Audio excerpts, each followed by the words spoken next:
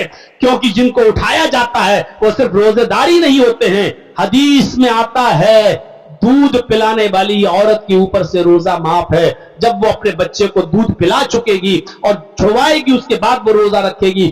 یعنی وہ بچہ جو عورت کا دودھ، اپنی ماں کا دودھ پیتا ہے، اس کے اوپر روزہ نہیں ہے۔ لیکن آپ جب روزے داروں کو اٹھاتے ہو تو بیچاری ان عورتوں کی نیند میں بھی ڈسٹرب ہوتا ہے جو عورتیں اپنے بچے کو دودھ پلا رہی ہوتی ہیں، ان عورتوں کی نیند میں بھی ڈسٹرب ہوتا ہے جو عورتیں حاملہ ہیں، جن کے پیٹ میں بچہ ہے اور جن کو شریعت نے رخصت دی ہے کہ جب حمل ہے تیرے پیٹ میں تو روزہ نہیں رکھ سکتی، اس لیے کہ کھائے گی اور پیے گی نہیں تو بچے کی تندرستی پر نہیں بنے گی، اور اس بچے کو خطرہ ہے کہ کہیں وہ مر نہ جائے پیٹ کے اندر، اس بچے کی صحت پر اثر پڑے گا۔ اس لیے ابھی تم روزہ مت رکھو، جب تمہیں فرصت ہو جائے تب تم روزہ رکھنا۔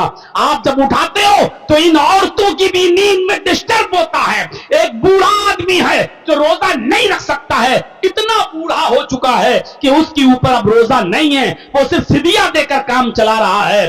اس کا بیٹا کہہ رہا ہے کہ مولانا صاحب میرا باپ کا علاج چلتا ہے اور نیند کی ایک ٹیبلٹ دینا پڑتی ہے، اور میرے باپ کی دوا ڈپران چلتی ہے 10 mg کی، جب تک میں اس کو وہ دوا نہ دوں میرے باپ کو نیند نہیں آتی ہے۔ اب رمضان کے مہینے میں یہ لوگ 2 بجے مائک پہ چلانے لگتے ہیں جس سے میرے باپ کی نیند میں ڈسٹرب ہو جاتا ہے، وہ اٹھ جاتے ہیں اور اٹھنے کے بعد پھر ان کو نیند نہیں آتی ہے، پھر بے چینی ہوتی ہے، پھر وہ تڑپتے ہیں۔ میرے بھائیوں مجھے بتائیے کہ اس بوڑھے آدمی کے اوپر روزہ نہیں تھا، وہ ڈپران کی ٹیبلٹ کھا کے سو رہا تھا، آپ نے مائک پہ چلا چلا کر اس کو اٹھا دیا ہے۔ اس آدمی کی تکلیف کا ذمہ دار کون ہے؟